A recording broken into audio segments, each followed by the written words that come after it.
I'd like to call to order today's meeting for the Wichita Area Planning Commission. At this time, I would like to request that we have our opening comments, please.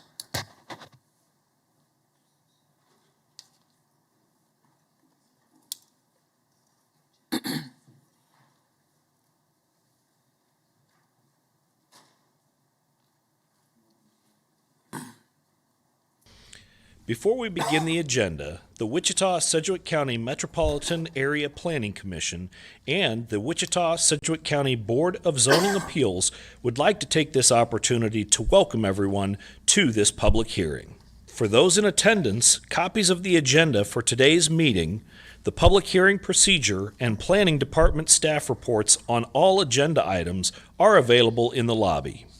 The Planning Commission's and the BZA's bylaws limit the applicant on a zoning, subdivision, or variance application and his or her representatives to a total of 10 minutes of speaking time at the start of the hearing on that item, plus up to 2 minutes at the conclusion of that hearing. All other persons wishing to speak on agenda items are limited to 3 minutes per person. However, if they feel that it is needed and justified, the chairman may extend these times by up to 2 minutes. All speakers are requested to state his or her name and address for the record when beginning to speak. When you are finished speaking, please share your name, address, and the case number on the sheet provided in the room. This will enable staff to notify you if there are any additional proceedings concerning that item. All speakers at the podium, please remove your face mask before speaking into the microphone. Please note that all written and visual materials you present to the Commission and the Board will be retained by the Secretary as part of the official record. If you are not speaking, but you wish to be notified about future proceedings on a particular case, please provide your contact information to the Planning Department. The Planning Commission and the Board are interested in hearing the views of all persons who wish to express themselves on all the agenda items. However, we ask that all speakers please be as courteous and concise as possible and avoid long repetitions of facts or opinions which have already been stated. For your information, the Wichita City Council has adopted a policy for all city zoning items.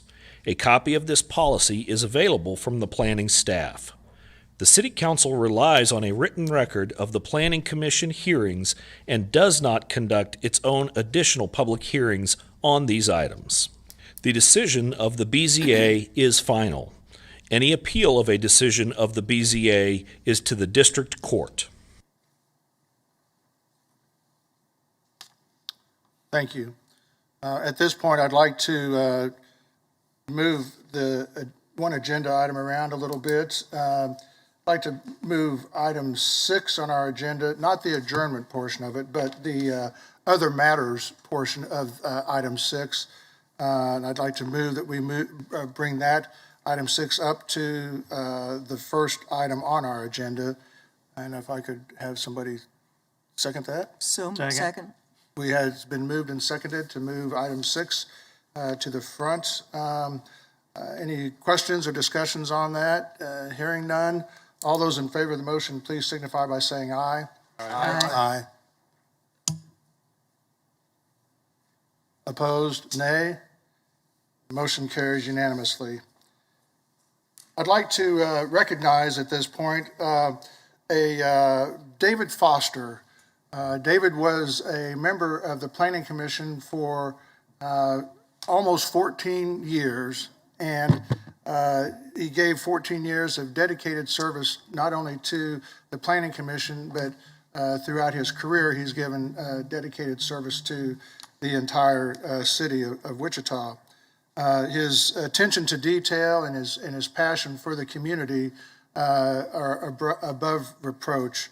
I look back at our years that we served together, David, and one of the highlights for me was the backyard drainage issue that you were very passionate about. I appreciated that because I understood all of the concerns and issues that went into that backyard drainage. And after a little period of time, with your drive and endeavors, we do now have a drainage policy. May not be everything that everybody wanted, but at least it was a start in the right direction. At this point, if there are any other commissioners that would like to, make a comment about David and his time served, Mr. Bill Johnson. Yeah, David, I appreciate your 14 years of service.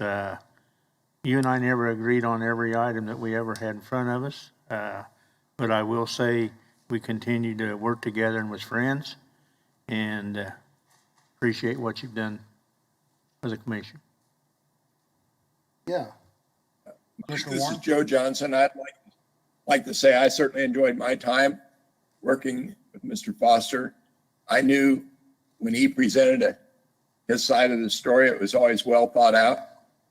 Like Bill, I may not always agreed, but I understood where he was coming from. And I really appreciate his service. Thank you, David. Anyone else? Chuck? And I too want to let David know how much I appreciate not only his service, but I felt like when I first came on the commission, he was somebody that could guide me and give me some insight that I might not have had as a new commissioner. And I always appreciated his willingness to maybe explain things further to me. So thank you so much for your service. Mr. Warren?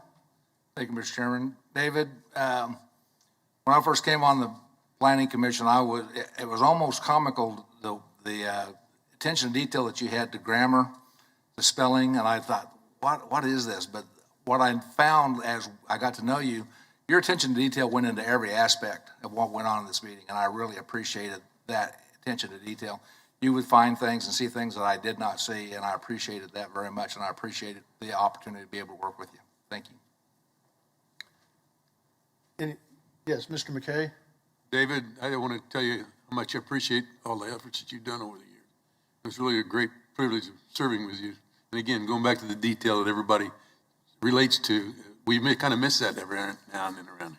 Thank you. Yeah, Mr. So I'm somewhat new, but all of the concerns that you have with regard to screening and landscaping and that sort of thing in an effort to make our city look more attractive is something I really appreciated and learned from you. And it was always a concern of yours, and I think probably still is. But I really enjoyed your counsel and working with you in the short time I've been here. Thanks. Okay, yeah. Mr. Wadle? Yes, I just wanted to extend on behalf of staff just how much we appreciate the dedication and the time and your volunteering your efforts, Mr. Foster, and especially your dedication and your attention to detail, as many others have mentioned, especially with the minutes. So thank you very much. Oh, yes, Mr. Foster, we'd like to invite you up to receive the plaque certificate. I didn't want to bring you up and then you have to stand in front of everybody while you're praising the meeting. So if you have any comments that you would like to make, or you're more than welcome to. I would love to do that. David, we haven't approved the minutes yet. Have you had a chance to go over those? I can go No, over if you no. like. You just state your name and address, and you have 3 minutes. David Foster, former planning commission member. I really want to give credit where credit's due. There's 3 groups of people that I can think of that need credit for my ability to serve so long. The first group would be the planning commission members. I really believe in this process, giving the public and neighbors input, having a fair hearing for the applicant, and all the things that the professionals bring to the table. But here's the one thing that really sticks in my mind. It's all the planning commission members, through their collective knowledge, everybody brings a unique experience. And it's that unique experience that raises the bar of knowledge. And it's that knowledge that can render the good, reasonable decisions. So thank you to the Planning Commission members. Second would be to staff. I mean, I can go way back in time. John Schlegel. You'll remember even the Planning Commission members, Bud Henson. We can go back in time, but I won't reminisce. Let me just talk about their expertise. Day in, day out, every week, they always exhibited their expertise and their professionalism to bring information to me as a Planning Commission member, which made our job easier. I'd like to take time to spell them out, but, point out everyone. One person I will mention, though, and pay attention here, Kathy Wilson and Jim Finkelbein. If they didn't do what they do, this would not operate. I'm still amazed, and I don't see how Kathy kept it all in order. But anyway, again, staff stepping up, whether it was the city, the county, they stepped up and were true professionals. Third group I'd like to mention would be those that appointed me. Way back, some of you might remember Elizabeth Bishop. Joan Cole appointed me to step into her shoes.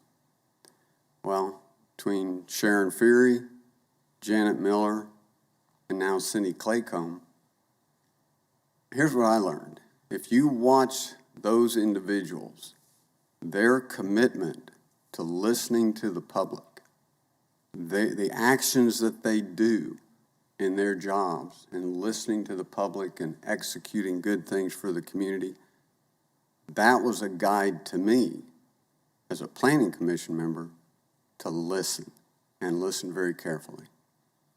So, not to keep you all longer, I really want to thank you all for allowing me to participate as a Planning Commission member, and to all of those that helped me do the best I could. Thank you.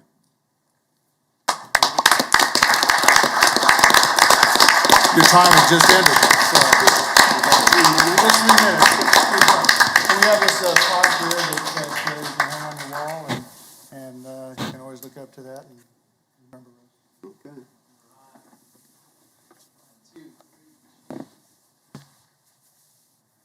Great. Thanks again. Thank y'all. We'll see you guys in the future.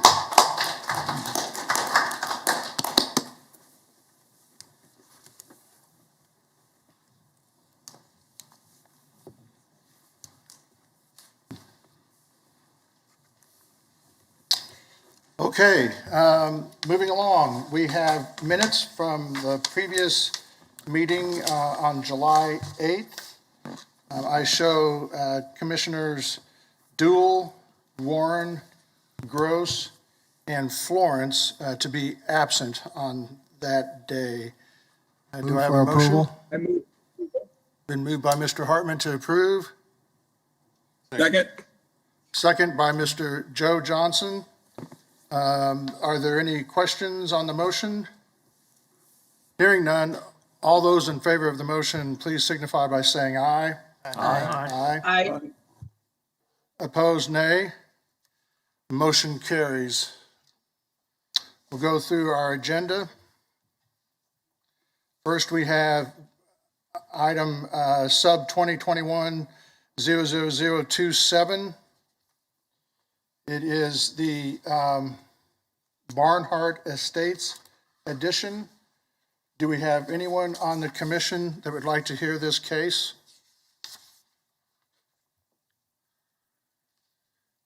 Hearing none, is there anyone in the council chambers that would like to hear this case? Hearing none, is there anyone virtually that would like to hear this case? Barnhart Estates addition. Hearing none, we will take this on consent. Next, we have Esparza addition, which is sub 21-00033. Is there anyone on the commission that would like to hear this case?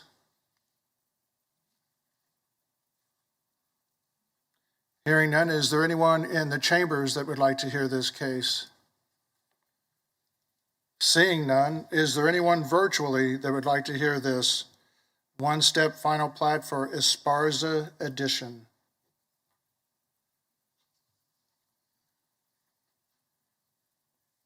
Hearing none, we will take that on consent. I'd like to make a motion to approve items 2.1 and 2.2. Second. Been moved by Mr. McKay, second by Mr. Warren, to approve items 2.1 and 2.2. Any questions on the motion? Hearing none, all those in favor of the motion, please signify by saying aye. Aye. Aye. Opposed, nay. Motion carries unanimously. Next, we have vacation 21-00025.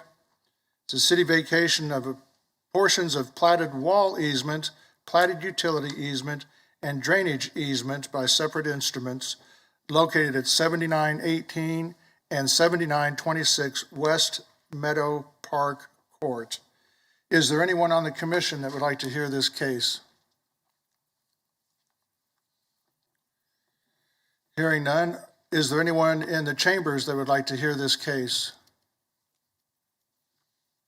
Seeing none, is there anyone virtually that would like to hear this case? Vacation 21-25, located at 7918 and 7926 West Meadow Park Court.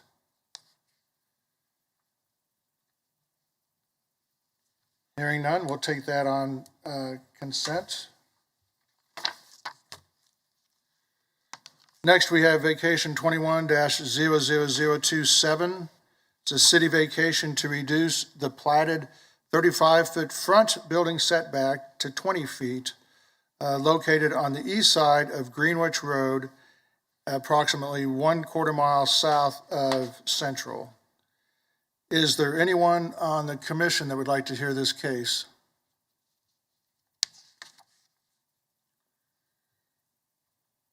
Hearing none, is there anyone in the chambers that would like to hear this case? Seeing none, and is there anyone virtually that would like to hear this case? Vacation 21-00027, located at Greenwich Road and Central Avenue.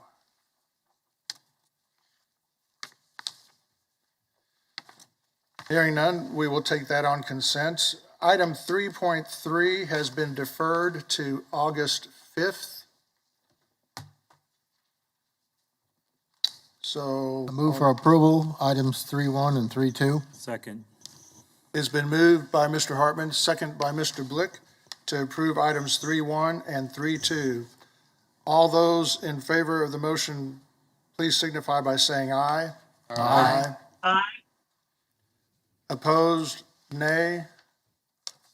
Motion carries. I just realized that on our vote for the meeting minutes, I did not ask for abstentions, and I believe that we had 2 abstain from the vote, and that would be Commissioners Dool and Warren. Okay, thank you.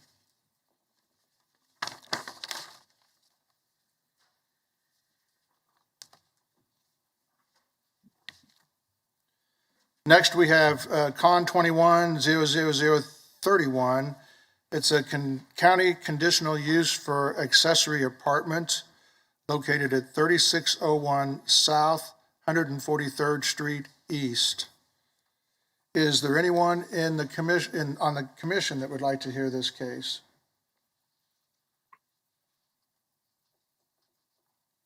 Seeing none. Chairman, I have a question. You have a staff question?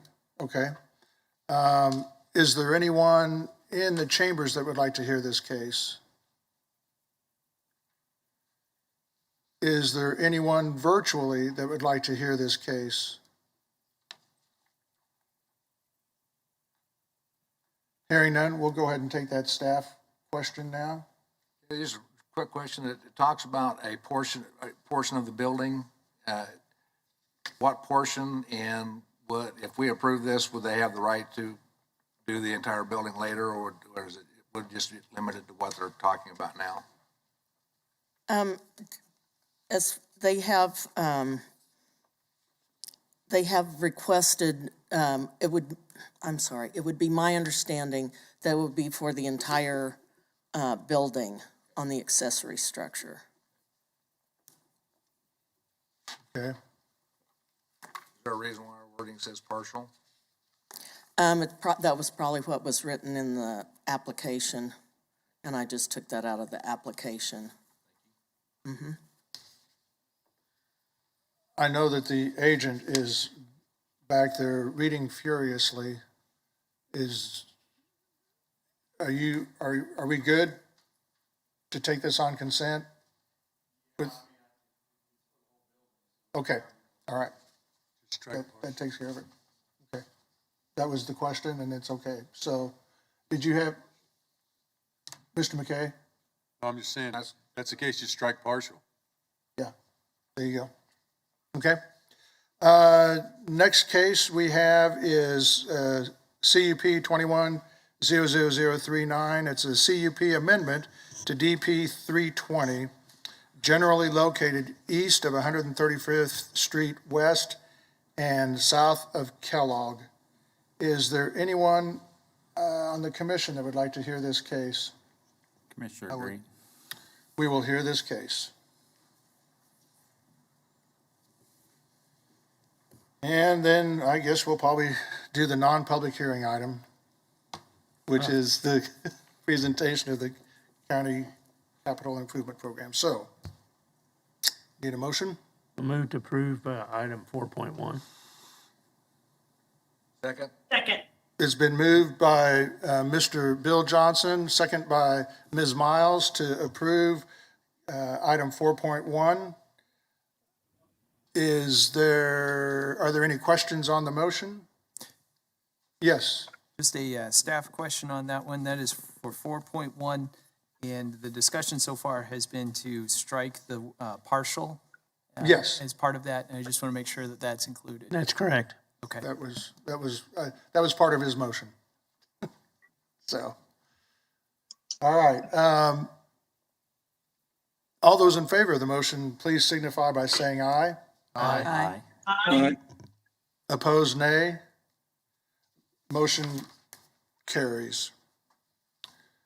At this time, I would like to recess the Planning Commission meeting and open the BZA meeting. We have minutes from our July 8th meeting. Again, those that were absent were Duell, Warren, Gross, and Florence. Move for approval. It's been moved by Mr. Joe Johnson, second by Mr. Nix, to approve the minutes for that meeting. Mr. Chairman, Yes, I left early. I was here, but I left early. okay. So, any questions or comments on the motion? Hearing none, all those in favor of the motion signify by saying aye. Aye. Aye. Aye. Those opposed, nay. And those abstaining, Aye. we have 3 abstentions. So they noted, okay. Okay, moving on, we've got our first case is BZA 21-00030. I assume that we have the agent, well, I do want to hear this case. I have a couple of questions. And I assume that we have the agent online. I see Mr. Avey right there. So if we could hear this case, please. Kathy Morgan for the Planning Department. Yes, thank you. The aerial, this is in Pier 37 subdivision. All of the houses back up to the lake there. The applicant is requesting that the 5-foot rear setback be reduced to 0 so that they may install an in-ground swimming pool. As you can see on the aerial, just to the south of the property, there is another in-ground swimming pool. So this is not uncommon.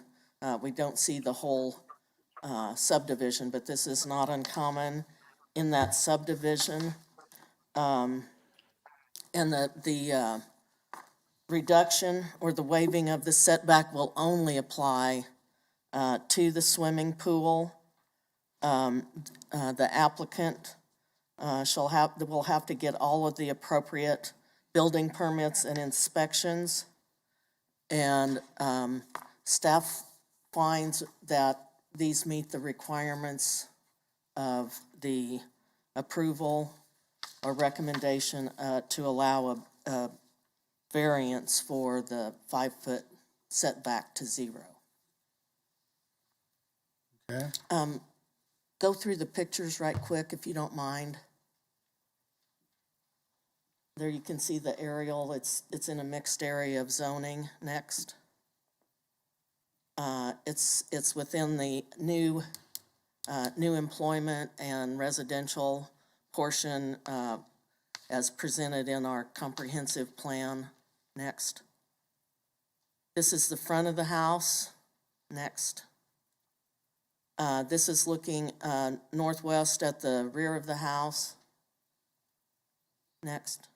This is looking southwest, and the pool location would be in the bottom left of the photo. Next.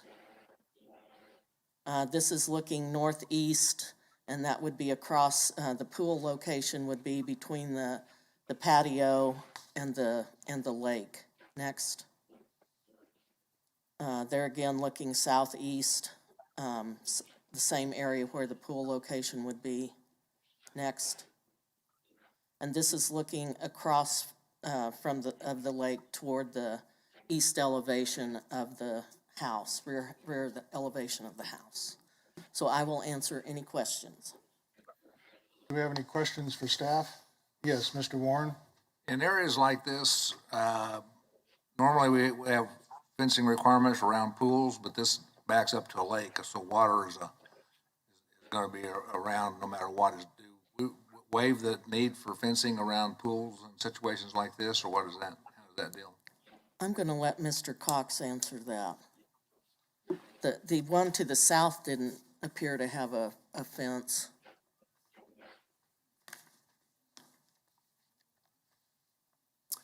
Good afternoon, Commissioners. J.R. Cox, Metropolitan Planning. For the record, it's another portion of city code that I don't directly enforce, but my understanding would be that it would need to have some kind of security fence around it. The lake would not, but the pool would. I could be corrected on that. Behind I you. gotta quit. I mean, even if it's a gated community? As far as I know, yes. Again, it's not my code. I won't claim to be fully aware of its provisions, but as I recall, that is correct. The pool itself would need to be fenced. Mr. Chairman, Mr. Foster seems to have an input on this. I'd be curious to his comments.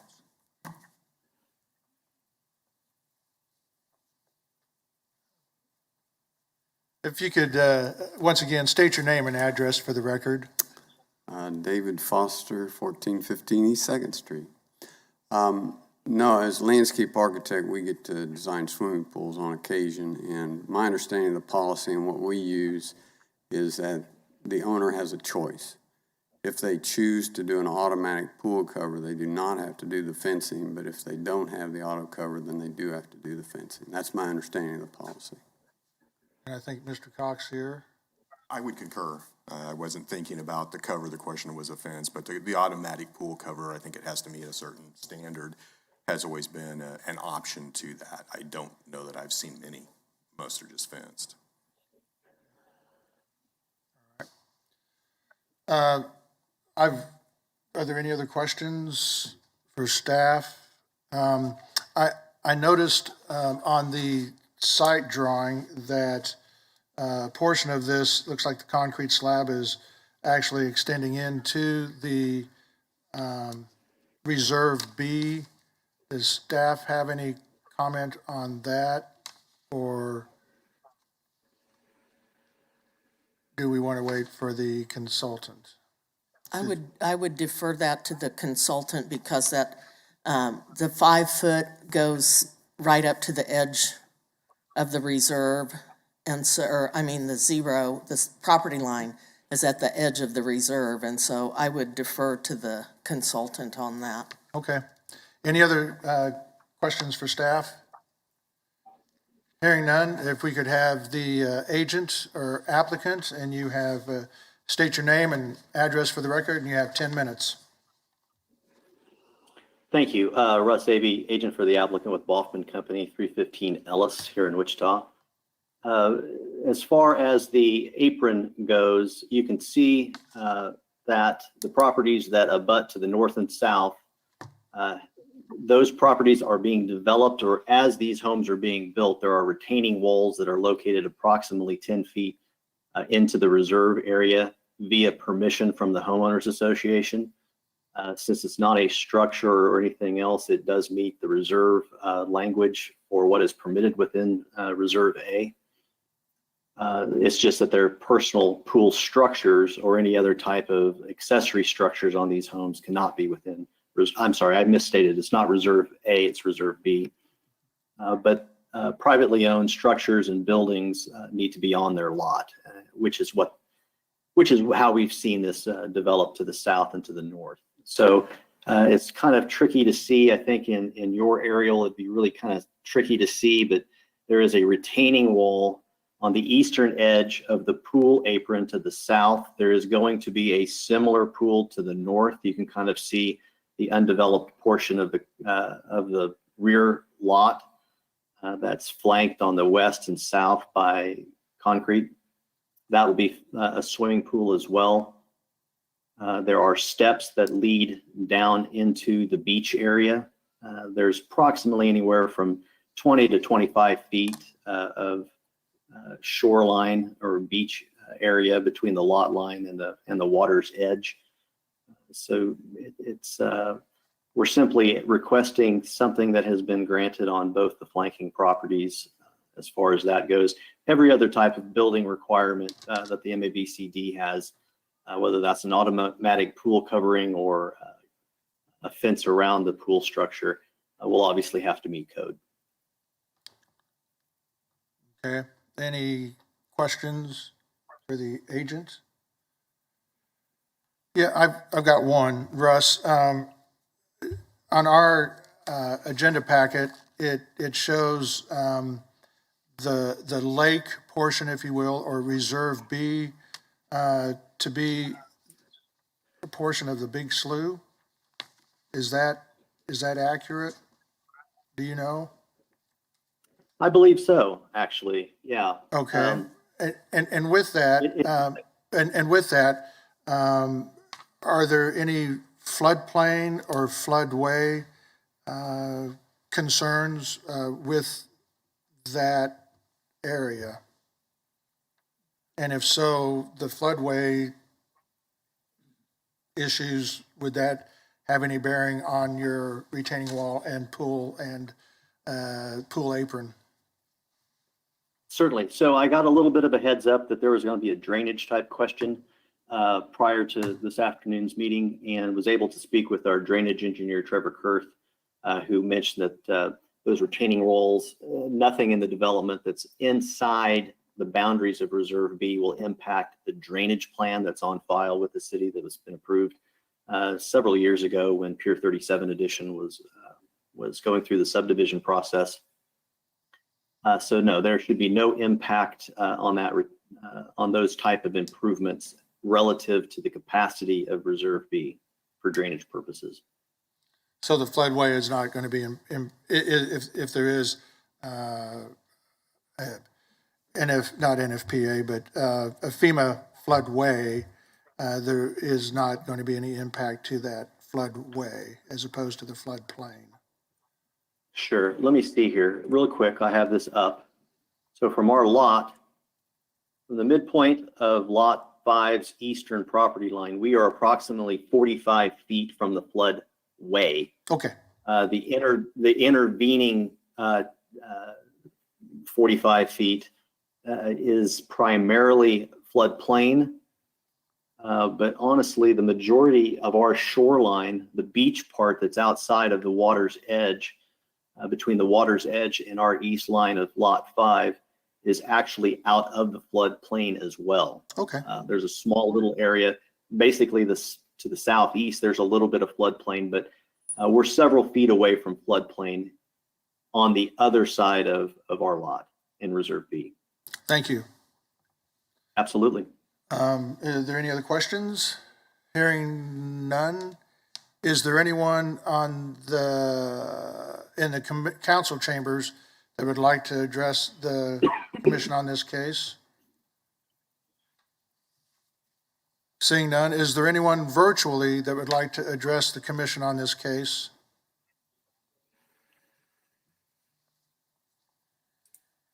Hearing none, we'll bring it back to the commission for action. I move for approval for item 2. Second. Motion was made by Mr. Joe Johnson, second by Mr. McKay to approve. Or was it I Hartman? made the motion. Oh, you made the, okay, sorry.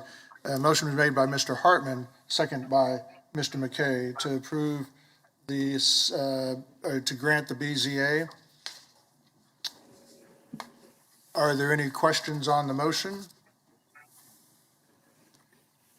Hearing none, all those in favor of the motion, please signify by saying aye. Aye. Opposed, nay. Motion carries unanimously. At this point, we will adjourn the BZA meeting and return to our Planning Commission meeting, and we have item CUP 21-00039.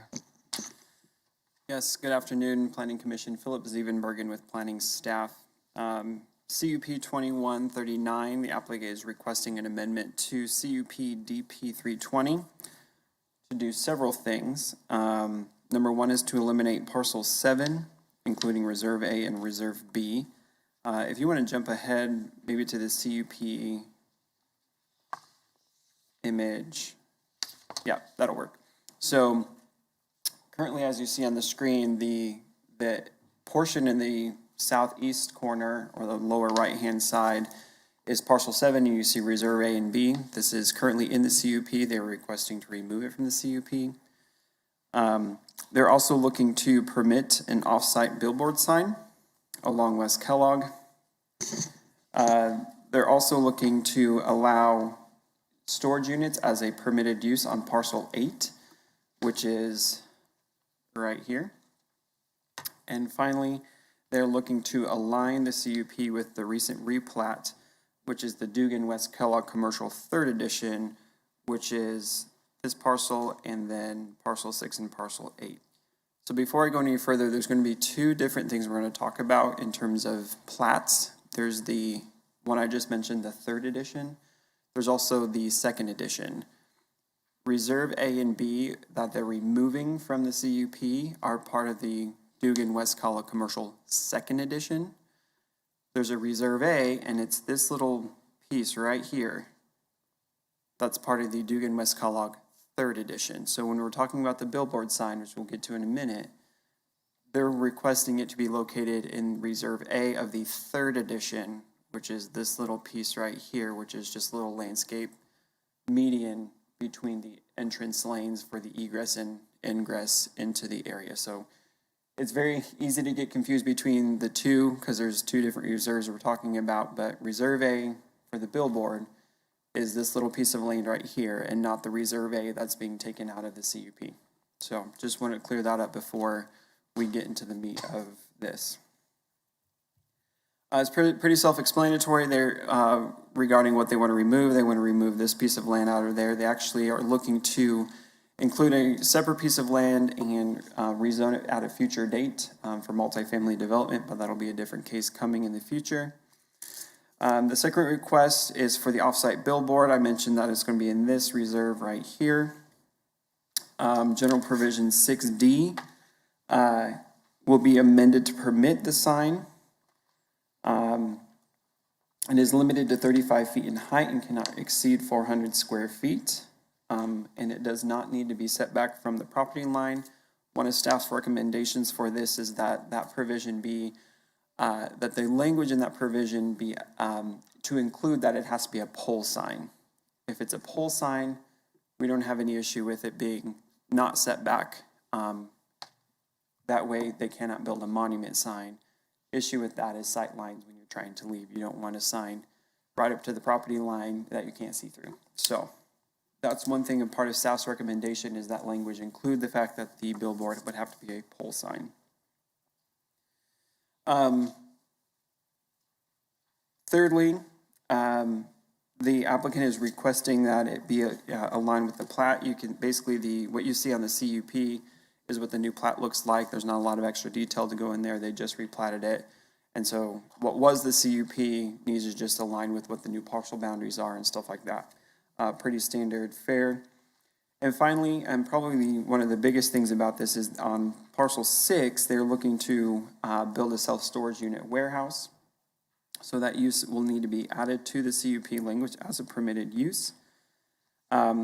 In their recommended, or in the language they provided, it said that it would adhere to supplementary use regulations 3D6Y unless it's modified within the CUP.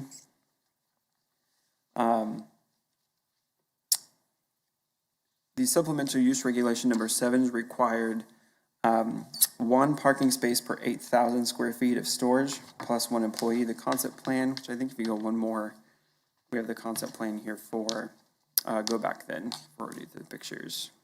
We don't have the concept plan in here. I apologize. I believe it is an attachment.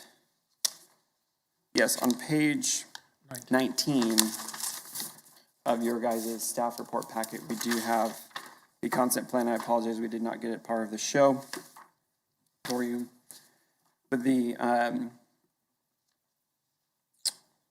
concept plan shows 8 parking spaces. The total square footage of the storage area plus the 1 parking space for an employee would require 10 spaces. They're requesting a reduction to the parking requirement. Typically, this could be done by administrative adjustment for reducing it from 10 to 8. So making it part of the amendment is not anything unreasonable. So that's part of the request as well, is to reduce the parking from 10 spaces to 8 spaces.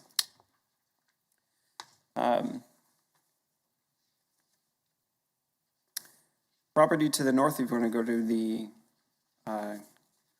zoning map, property to the north is the Kellogg Freeway. Further north of the freeway in the pink you see is general commercial zoning. As developed with an antique mall and self-storage facility. Property to the south is the Prairie Sunset Trail shared use path. That's kind of the diagonal line here. Going through there, it used to be a rail line and now it's a multi-use path. Further south is zoned single-family SF5 with residential lots in the Turkey Creek 3rd Edition. Property to the east is zoned SF20. It's in Sedgwick County. It's undeveloped. Property to the west is zoned SF20 and planned unit development, and both of those are undeveloped as well. There's a significant case history here of when it was rezoned and the different amendments to the CUP and all the different replatting. Nothing really major in there other than just the site has been evolving as they've been looking to develop it throughout the years. West Kellogg Drive is a 2-lane frontage road with no sidewalks. Municipal water is available. It may need to be extended for development. You go to the land use image. The comprehensive plan identifies the site to be appropriate for new residential employment mix. The category allows basically commercial and residential development that would be compatible with each other. Staff is recommending approval Subject to the following conditions, we mentioned that provision 6D should be amended to require an off-site sign to be the pole sign. Also, general provision 15 just needs some wordsmithing that just makes it more appropriate for who needs to be approved what. If we can go through the site pictures pretty quickly, there's really nothing out there.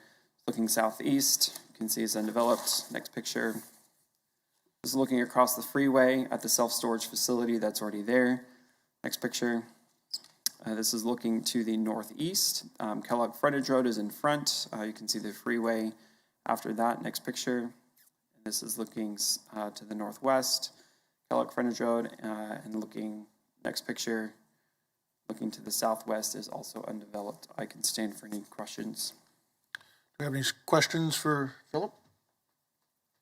Mr. Warren? Okay, just so I'm make sure I'm on the stage, the storage facility that would go on parcel 8? Yes. Okay, I heard 6, but I was. Oh, I'm sorry, to parcel 8. I had my numbers mixed up. I apologize. Parcel 6 is the one that's going to be developed residentially south of that. It's all zone limited commercial, but it would be residentially developed the way it's platted. But sure I've got that right here. I apologize. This is in the county, so this is, what is the This is in the city. Is in the city. What is the screening requirements? Standard screening requirements, they need a 6-foot solid screening fence against residential zoning. There is a provision in the CUP that would allow landscaping with a more like a decorative fence on the south side. Though it is going to be developed residentially, it's not residentially zoned, it's zone limited commercial. My understanding is this is something that we have allowed in the past. They would need to submit a landscape plan. There has been a recommendation to have it be evergreen landscaping that would provide some decorative screening alongside of it. It doesn't have to be solid screening per the code because it's commercially zoned to the south. Supplemental use regulations talk about how doors can't be open, doorways can't be open in that direction when it's next to residential uses and things like that. But the only required screening would be along the west side because it's residentially zoned to the west.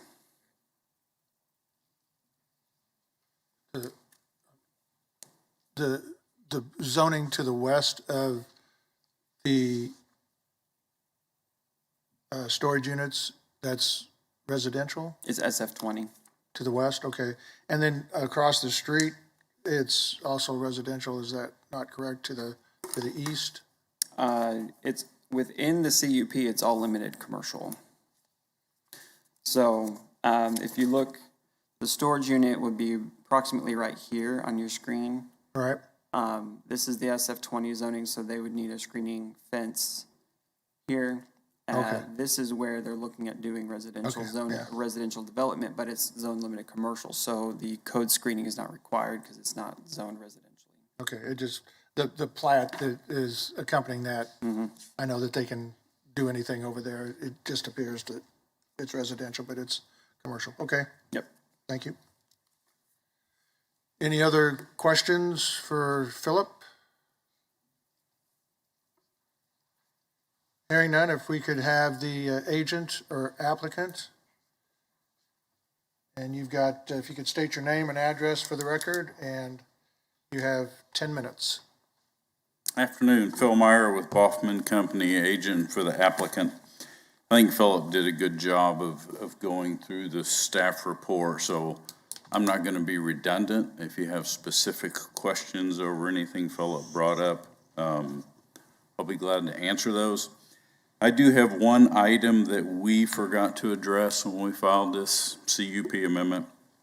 So there's 4 things we're trying to do. One is get Dugan third or second removed from the CUP. You'll see it in the near future with the PUD. We're cleaning up the 3rd edition, just making it match so the parcels match. Doing the storage units and then the signage, which we added 6D in here for the off-site sign that we're doing along Kellogg. With that, we should have done one of 2 things. So I need to ask, I'm going to ask the Planning Commission today to see if you would approve this a little different than the way we filed it. So we should have either removed item 6C which is the general provision that talks about flashing signs, rotating and moving signs. We should have either taken that thing out of the CUP, or if you have heartburn with that, one thing we could do is add to general provision 6C that says at the end of it, except that the off-site sign allowed in 6D shall be allowed to have full motion video. So this off-site sign that we're doing, Jay Russell is the one doing that. He did this exact same sign at K96 and Ridge Road. I think he had to do administrative adjustment. I know they had a hearing too for that. But they did that sign up there at that location. That's the exact sign we're trying to do down here, same concept. 6C, in my opinion, technology's kind of eliminated the need for that. No motion, flashing, movement on signs, you know, that thing's been in the CUP since I've been doing this. So 30 years or more, we've been putting that condition into CUPs. Today's technology, it's much easier, I guess, on the eyes. They flow better. It's not that flashing sign that people used to see. Advertising going on these signs do show a little video with it. And that's why we need to correct this one of two ways. Either remove 6C or add the sentence that I mentioned to the end of 6C. I'm fine adding the paragraph. I'll let you guys decide, and with that, I'll answer any questions you may have. Do you have any questions for Phil? Yes. I have Mr. a Blick? question. I am looking at your concept A, and you were talking about reducing the parking lot from 10 down to 8. Where's your fence that's going to be coming into this lot? Is that just north of where all those parking stalls to the west? Is that correct? The question is, where's the fence? Yeah. Are you going to have a secured fence to get into the storage units, or We is it are, and okay. so when you drive in, and on that concept plan, when you drive in that driveway and you're pointed due west, you can turn south to the parking stalls, or there's a gate right there that will be access controlled to allow you to drive into the storage unit. So that gate is that dark line that is north and south, is that correct? Yes, sir. Okay. And so that's one thing that I see about a lot of storage units is you usually have a truck and trailer or U-Haul truck, and it's usually kind of tight to get in there because you have parking stalls, or if they go to the office and try to get around in there. And so that's my only concern, is trying to get in through there, and then also coming out is that choke point right there. So, okay. And that, I don't know if this is gonna help you, that is a concept, and I can't guarantee you that depth is adequate. I would think that's over 65 foot, it should be, but traffic engineering will review our site plans of building permit to make sure that, and look at those turning movements, so. Yeah. That's our double check. So turning around, if you have a truck and trailer trying to get in there, they're just gonna have to back out into that street to get turned around instead of, or trying to back inside that parking lot. Is that correct? If you had a trailer attached to a truck, that Or- is true based on the concept in front of you. Okay, May not be our final plan that we pull permits on. okay. Yes, Mr. Warren? Bill, the drawings I've got here, the area just directly east and south of Concept A, looks like it's designed for residential, but that's zoned commercial. Is that my understanding? Correct.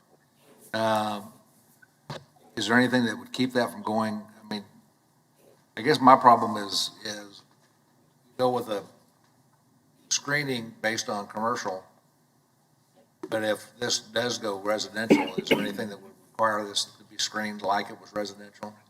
I think, so the same developer that's doing parcel 8 is doing parcel 6. Those are, both sides of this are duplex development in this location. So we're taking what was all limited commercial, and we're doing duplexes on the southern 2/3 and leaving our pad sites along the frontage road. Duplex, they're gonna be duplexes on the lots, is what I'm trying to tell you. Area just directly east and directly south, Yes. Yes, sir. so screening be, I'm telling you, they're the same developer doing those. Some screening is going to happen in there because the storage units have to be secured. The masonry wall called out that will be required on the west line, as long as that property's SF20, does not have to be built on the east line, but they do have to have some security for the storage units. And whether that is a wrought iron fence with landscaping or cedar fence or something, there will be some type of fencing material there. Mr. Wadle? Yes, just to help answer that Yep. question, if it helps with the It conversation. sounds like I could use some help, so thank you. No, I think you got it covered, but on page 12 of the staff report, there's item 12 of the CUP, and there you'll see screening is that section. And so A talks about the masonry wall that Phil just talked about, and then it also goes on to talk about a combination of evergreen, wrought iron, similar decorative fencing, and storage building walls if developed with self-storage warehouse. Otherwise, that it will be constructed along the south property line where adjacent with residential uses. So there it gives that there will be screening of some fashion. It will either be a typical screening, or it will, in just along that south area, it could also be the combination of landscaping with decorative wrought iron. He said it way more eloquently than I did. It's because he read it.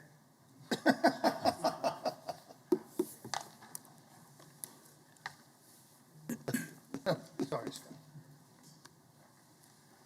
Okay, any other questions? Well, the issue that Phil brought up about The movement, the video signs, the sign, blinking light. the flashing signs Yeah, and all that? my question is, we eliminate that from that as a setting precedence, or should we add the sentence he wants to add to it? Have the staff go and maybe study this and see if it is obsolete? And we just figured this out this morning, so I sprung it on staff before I got here, but they haven't had a lot of time to talk about it. If given the option, our preference would be to add the sentence to the end, just because it's a little tighter than if we remove it, We're but good still with that. accomplishes what the applicant would like to do. Mr. Warren? staff are they in agreement that this is similar to other things we've done and wouldn't be a problem, or is this something that's been sprung on you and you need more time to study it? You know, staff, we had a discussion about this, and we actually roped in legal on this one as well. And part of the things that we looked at, number one, the public notice that has gone out, and has there been adequate notice? And we feel like this is close enough that billboard was referenced in the public notice for this case, and so we feel that it's close enough related that members of the public who would be interested in it would have read that and could have come and commented on it. So we don't feel like it's anything that hasn't been advertised, so we're comfortable moving forward. As far as whether or not to allow for the change, then we looked at that and we said, well, this could be accomplished by administrative adjustment, and that would be, that's a fairly quick process, and so we're comfortable with the new language that would be proposed of adding on to that sentence.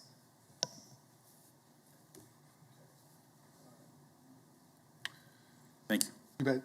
Any other questions? Okay, is there anyone in the chambers that would like to address the commission on this case? Seeing none. Is there anyone virtually that would like to address the commission on this case? CUP? Yes. Mr. Chairman, Yes. this is Joe. I would move for approval with the sentence added on. Okay. Well, all right. I want to make sure that we don't have anybody virtually that would like to address the case, and then I'll come back to you. Is there anyone virtually that would like to address the commission on this case? CUP 21-39?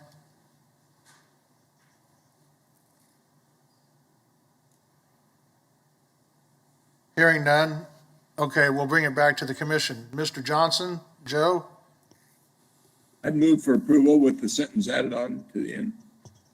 Second, but I'd like to add to the motion that we reference it to what staff's comments are additional, Oh, which was absolutely. section, number 6, section C. Right, and I think that's what Joe was No, I understand it, was but I'm just referencing, clarifying but it. clarifying it makes sense. All right, so the motion is before us to approve with the language added to item 6C on the general provisions to allow the off-site sign movement, allow movement for the off-site sign. Any questions on the motion? Discussion. Yes, Mr. Blick? So I have some concerns. The biggest concern I have is reducing from 10 to 8. Being a tight turn and all that, I always like seeing if it's a storage unit, there's an in and an out, so good for ingress instead of just the same entrance either way, and being how tight that is. You know, I wouldn't have a problem reducing it to 8 if I knew that there was going to be a second entrance or something, so I knew that there would be a better ingress, especially back in, back out, or trying to get turned around into that little box that's right there. My second concern is a billboard that is flashing that is on Kellogg or anything like that, but I understand the seconds and all that stuff. Because I'm afraid that setting a presence, I've been on BZA for a long time, and I know that Kansas Newman had to have a solid image instead of flash and motion, and a lot of them down there on Kellogg. So, but I understand we're looking at just partial of that changes instead of the full changes of reducing, taking everything off. So my biggest concern would be is at least see something, if we're going to reduce the parking lot spaces, and if it's only having one, that there should be a second entrance or exit to be able to get turned in properly. I know that it's not a site plan or something, it's just an option, but if we're reducing parking lot spaces, then that could flag something else or whatever. So that's where I'm at with this.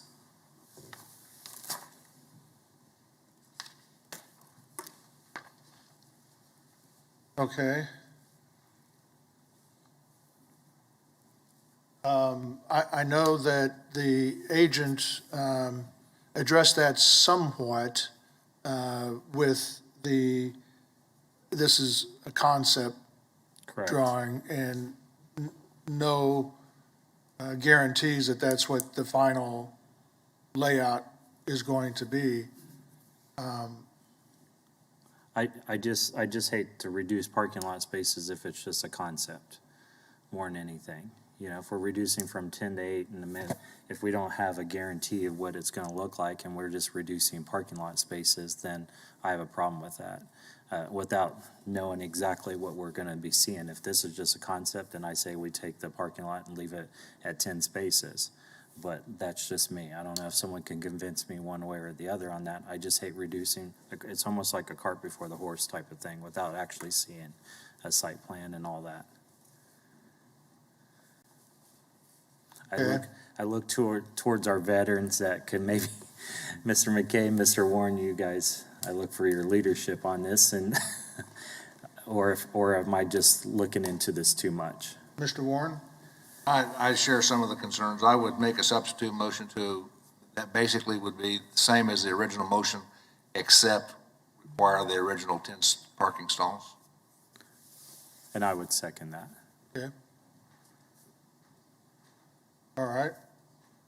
Are there any questions on the substitute motion? Mr. Bill Johnson? This is basically going to have to receive a permit to build this. That parking and drive and all this that we're talking about would be addressed at that point, wouldn't it? even though we're reducing it, they're still gonna have to make it where you can get in and out. I would say yes. I mean, they're going to be constrained by the minimum number of parking spaces that this provides. In terms of the configuration and whether it's going to work for their customers, yeah, that'll be something that'll have to be determined at the building permit stage.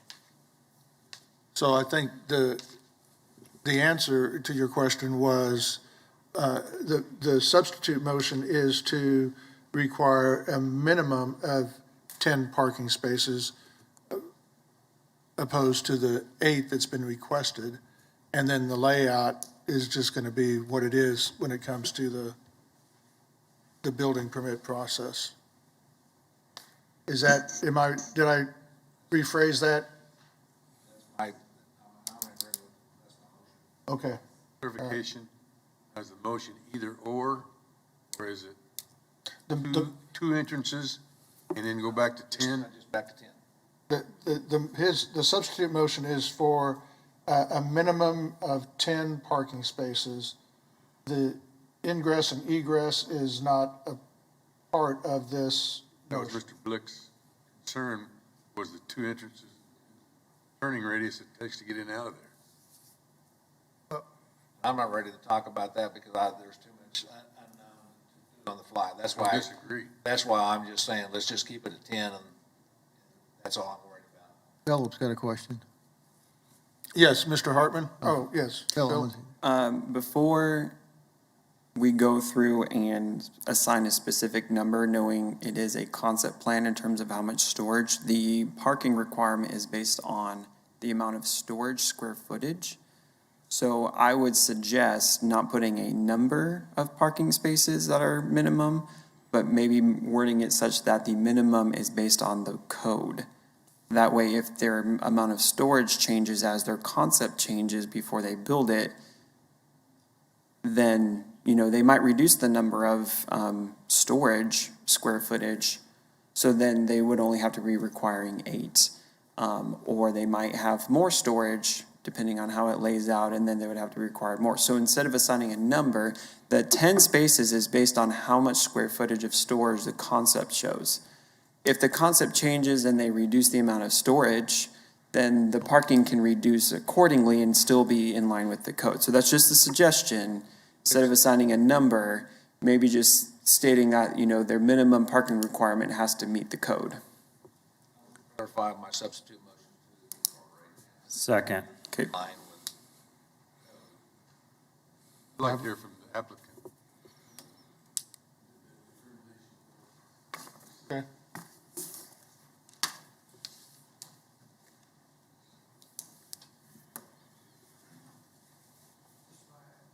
I have a question just before you get started. So, I understand this is a concept, but if it's just a matter of the amount of space that's required to turn around, isn't it just a matter of modifying, say, that first building that's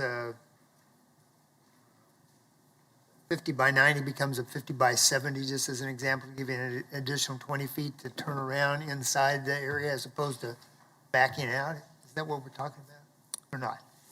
Well, I think we're talking about the total, we have talked about that. Right now, we're talking about the total Yeah, I understand. parking stalls required. I'm fine with the substitute motion. We have found over the years when we do these storage units, in our opinion, the city code for parking requirements is heavier than is necessary. And can you imagine 8, 9, 10 people all there at the same time wanting to rent a storage unit? Normally, those stalls are just sitting there unused. So we typically come back in and either through administrative adjustment or a BZA case, we reduce the parking count of what's required because they just aren't necessary. We snuck in ahead of time thinking, well, we can solve that with the CUP amendment. We were going to. This isn't worth battling over from our standpoint. So if the planning commissioners aren't comfortable with it, we'll deal with it when we have a site plan and a development, and we can do it at that point. And we'll be fine that way. With the substitute motion? Yeah, we're good with the substitute motion. Okay. I'm just telling you why we went down this road in the first place. We went down this drive. Yeah, went down this drive, parking. All right. Is that Are we that good? answer? No, you answered the question. Okay, yes, Mr. I'd just say, Hartman. I'm okay with the substitute motion, but just on top of that, I think as a planning commission, we don't want to get into the design mode of all these projects. This is a CUP we're recommending, and it has to go through all the city approvals and the permitting, so the more we can stay out of that, I think the better. Yeah. All righty. So we have a substitute. I'd second the thing he said. Well, it wasn't a motion, so I'm not going to recognize your second. So we have a motion before us, the substitute motion. Everybody clear on what that substitute motion is? I see that you all are. All those in favor of the substitute motion, please signify by saying aye. Aye. Aye. Opposed, nay. Motion carries unanimously. Okay, next we have, looks like a presentation by Ms. Hunt. She may not be doing the presenting, but she will introduce our speakers. Huh? I thought you were going to move this up to the front of the schedule. Oh, no, that was item 6. Mr. Foster. Yeah. This is item 5. All right, well, good afternoon, Commissioners. Mary Hunt, Planning Department. Today, you will hear from Sedgwick County staff regarding the recommended capital improvements program for the 5-year program that includes years 2022 through 2026. So the question before you today is if you agree that the proposed CIP is in conformance with the comprehensive plan or the community investments plan. And I am going to just refer to page 6 of the community investment plan, just for those folks who have not been on the commission that long. These are just a couple policy principles that went into the plan, and that we want to support innovative, vibrant, and a diverse economy. We want to invest in the quality of our life here, take better care of what we already have, make strategic value-added investment decisions, and provide for balanced growth with a focus on the established central area, or the ECA. So from Sedgwick County, we have Lynn Packer, who's Deputy Director of Public Works, and Valerie Castor, she's Project Services Manager, and together they will describe the projects and how they match up with the goals of the Community Investment Plan. And just a side note, next month we will do the city CIP in August. So with that, unless you have any questions of me, I'll turn the podium over to Lynn Packer and Valerie Castor.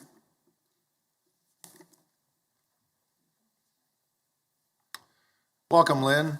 Nice to see you in person. We see you quite often virtually for our subdivision meetings, but it's nice to have you here. I wasn't going to cut it this time, I guess. Yeah, you had to put a tie on now, didn't you? That's right. I had to put shoes on and everything. Terrible day. Feel your pain. Good afternoon. We are here today to talk about the CIP. I know you guys have been anxious to hear about this all day long, so we'll get right to it.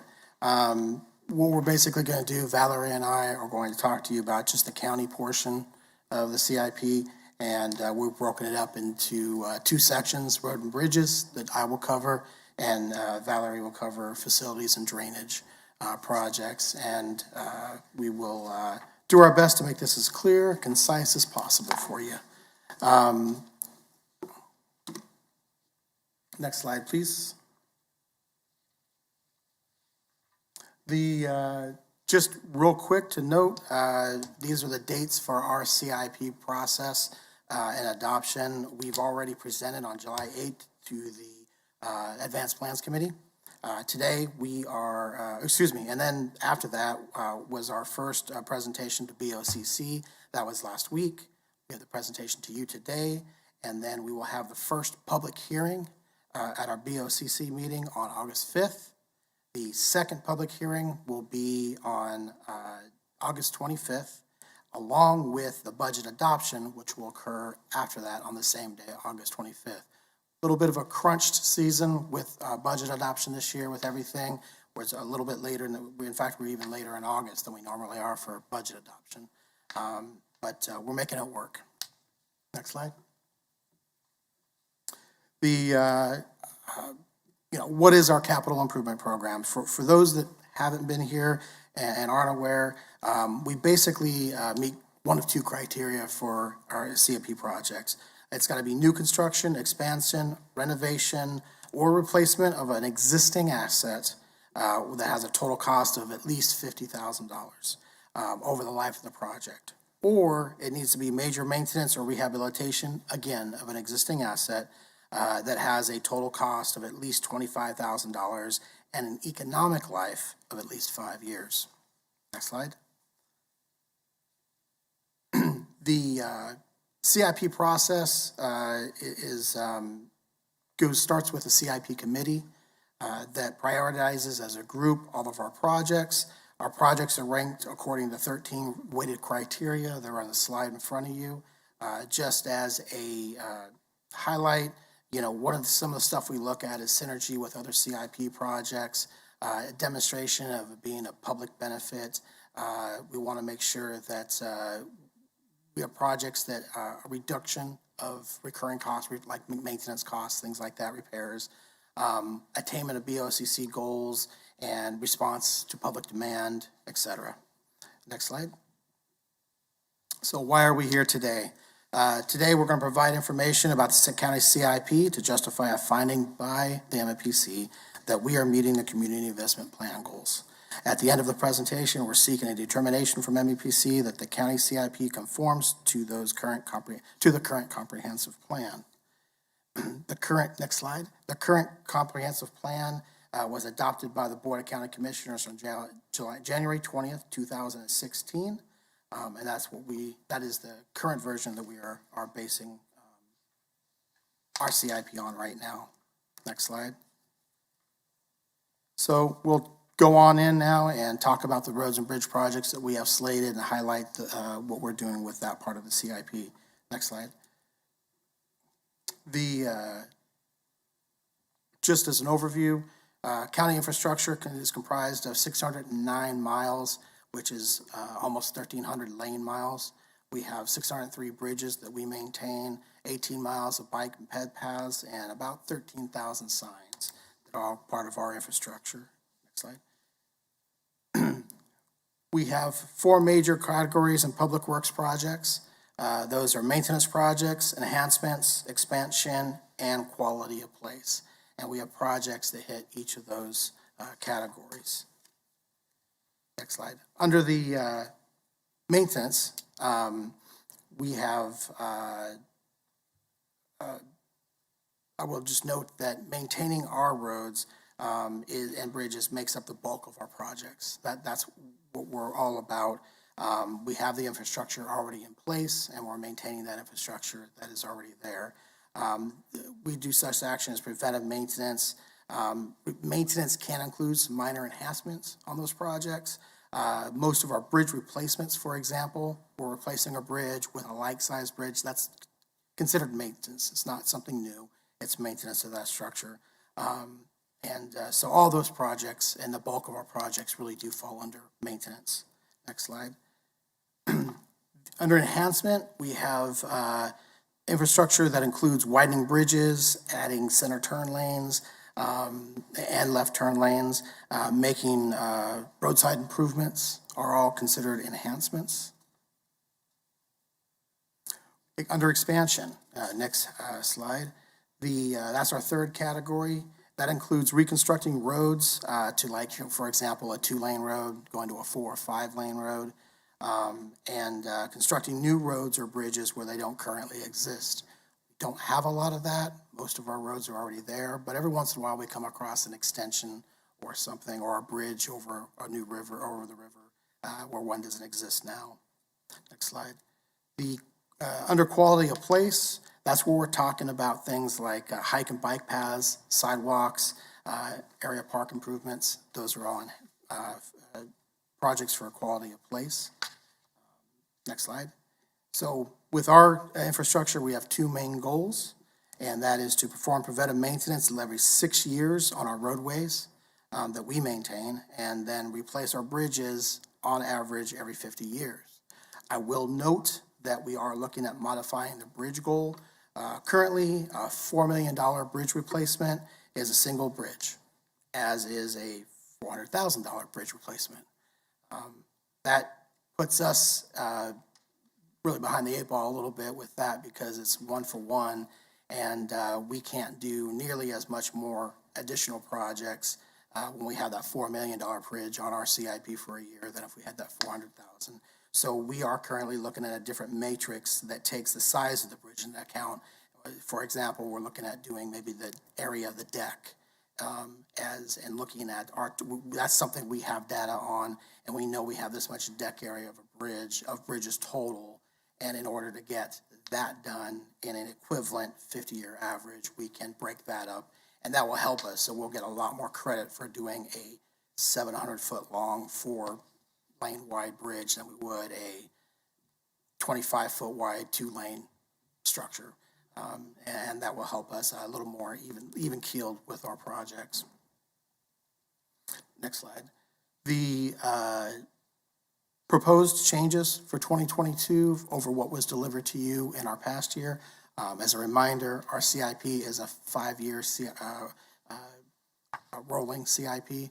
So some of the changes we have we were awarded $800,000 for KDOT to replace a bridge on 21st Street out near Cheney out west. The sales tax savings from that has been moved to other projects. We reduced the funding to our miscellaneous drainage CIP to use that sales tax money in other projects, and we're going to use some of the savings in that CIP fund to cover those projects in our miscellaneous drainage. We've also added a bridge project on 79th Street South, just kind of south and a little bit west of Hayesville, and that's going to work in concert with D21, one of our drainage projects in that area. And then we've combined the CIP maintenance project for pavement marking with our preventive maintenance projects CIP. So we used to have those separated out in 2 CIPs that would be brought together under a single CIP, and that's going to allow us more flexibility with those funds. Next slide. So what kind of projects do we have under our maintenance? We have our paint. I think Jim has been here for years talking about our pavement preservation program. We're very proud of it. We think we have some of the best roads in the state, and we maintain them regularly.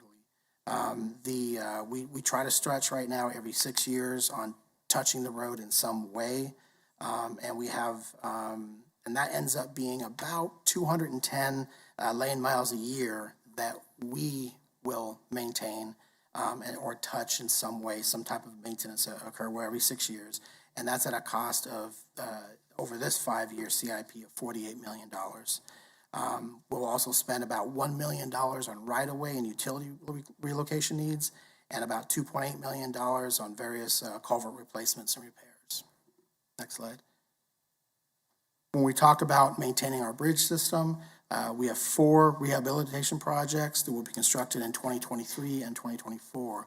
We historically have kind of shied away from bridge rehab projects because they get messy really quick.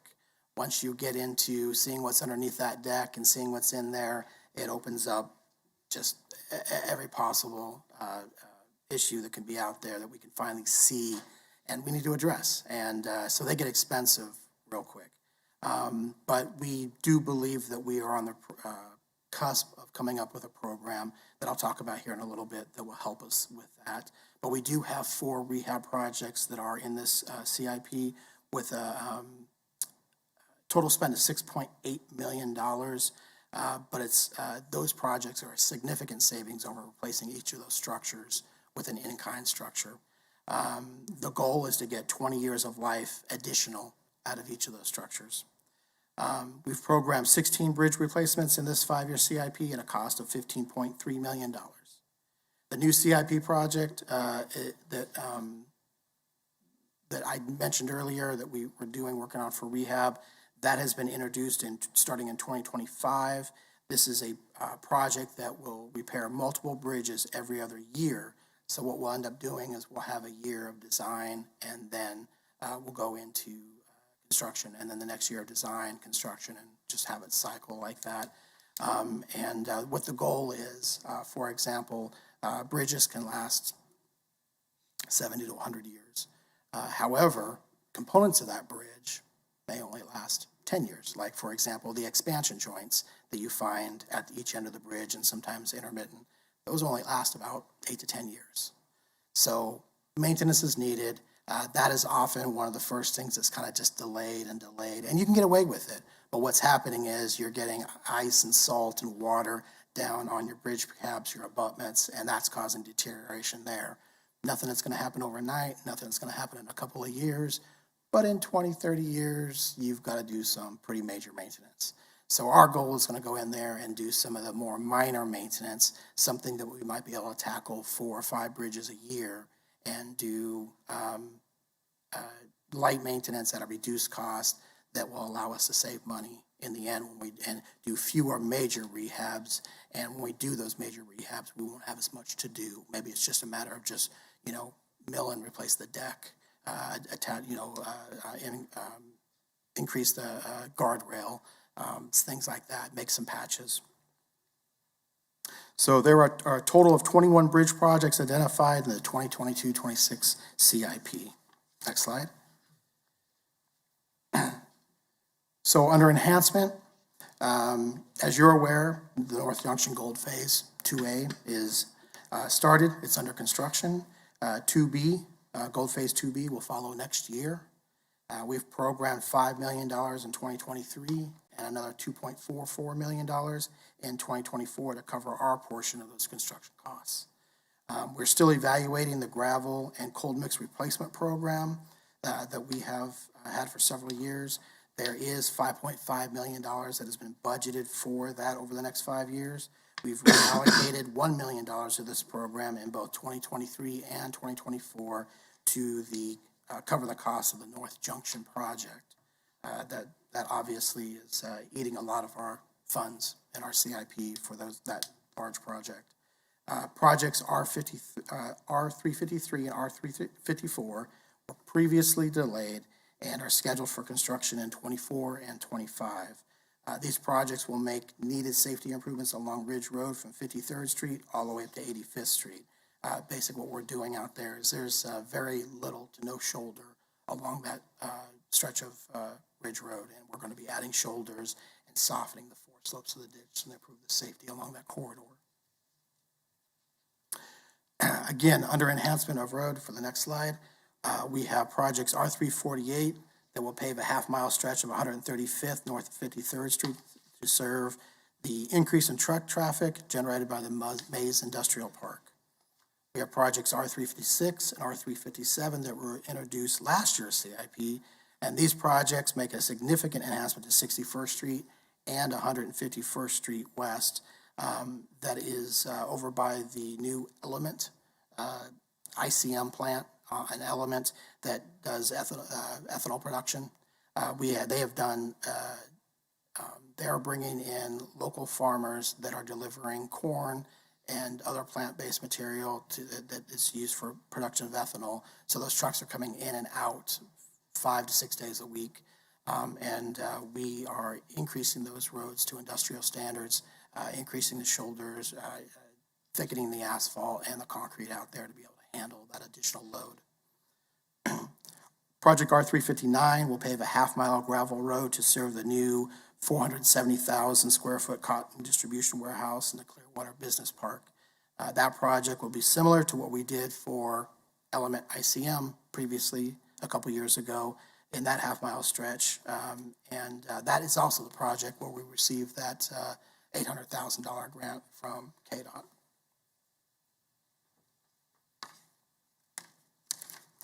Next slide. With the expansion, we also have project R328, and we're continuing to invest in the future expansion of the road system. That is the Northwest Bypass. That is our CIP designation for the Northwest Bypass. KDOT has agreed to increase their annual funding of the Northwest Bypass with a dollar-for-dollar match of the county's contribution up to $1 million. I believe previous to last year, it was a max of about $333,000, somewhere in that range. So we have now increased to $1 million per year, as has KDOT, to match ours. We will achieve a $10 million in funds over 5 years with that $1 million each from the county. What's nice about the contract that we entered into with KDOT is that if for any reason we have financial troubles, if I dare to say it, another pandemic or something that really hurts us, we can actually elect to put anything from $0 to $100 million into our budget, and KDOT will just match that. So we're not forced at the $1 million for the next 5 years. We actually have some leeway with that, and that's nice, because if we do have an emergency, that is something we can, that will help us out in our projects in the future. We don't see that need at this point. We're sitting very well, but it's nice to be able to have that flexibility and not be locked in to a mandatory $1 million over the next 5 years. The cities of Mays and Goddard have agreed to reimburse the county $5,000 in each of the years from 2021 to 2025. Those agreements were recently approved by both the individual cities and the Board of County Commissioners. So obviously, Mays and Goddard realize they receive a benefit from the future construction of the Northwest Bypass, and as they are voluntarily contributing to funds to help get the right-of-way and get all of that prepared for construction in the future, which is, we'll take anything we can get, and it's nice to have, and we definitely appreciate their willingness to work with us on that. Next slide. For quality of place, we have project R358, which was introduced, I believe, last year or the year before, and it's going to be in design phase in 2022. This project will actually complement 2 Wichita projects to improve Maple Street in the next 10 years. It might be 12 years at this point, but the majority of the funds for construction will come through WAMPO, and that is going to be as it says on the slide there, a bike path from Pike Addition over to 183rd, and then an extension down the Eisenhower School Complex. So we'll actually be, once everything is said and done, we'll actually connect bike paths between the city of Goddard and West Wichita. Next. So our 5-year summary, we have a total expenditure of about $109 million. 68% of that is to maintain our road and bridge system. Almost 22% is to enhance the road and bridge system. A little over 9% in expansion, and almost 2% to improve the quality of place. Next slide. If you want to look at it from a dollar amount, we have $52 million for road maintenance and $22 million for the bridge maintenance. $23 million supports enhancements, $10 million that will support expansion via the Northwest Bypass, and $2 million for the project on the quality of place. And everyone likes to look at these numbers a little bit differently, and this is how it's been prepared to you in the past, so next slide will also show it to you looking at our funding sources. Looking at it, the majority of the projects are funded with local sales tax. We do receive grants and other sources, but we receive $2.2 million from KDOT through the Federal Exchange Program. And I will note, I think this is important to note because KDOT is working with us.